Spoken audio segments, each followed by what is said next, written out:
The file sat on my desk like a quiet accusation. A manila folder with a client's name I knew too well and a sticky note in my boss's handwriting. Urgent, add to packet. I had been the junior associate at Hargreaves & Cole for 6 months, the person who made coffee and found precedent. I also made mistakes.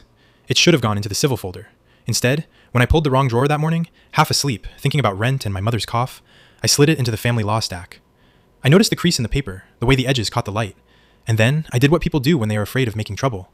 I told myself I would fix it later. Later arrived in the form of a call from reception.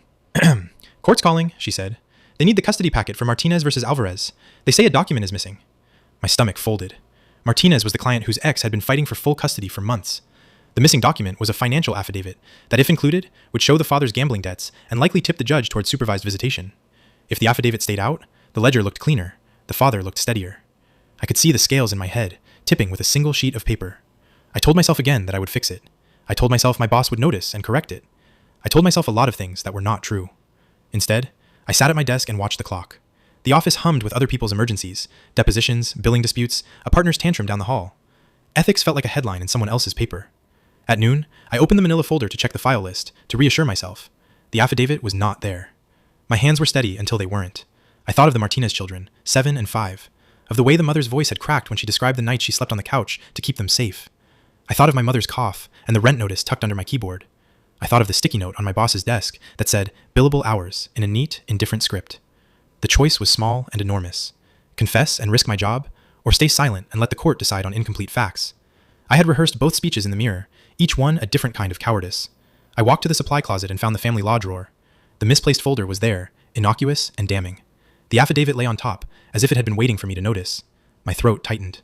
I could have slipped it into the packet, closed the drawer, and pretended nothing had happened. No one would have known until the judge read the papers. Instead, I did the thing that felt like stepping into cold water.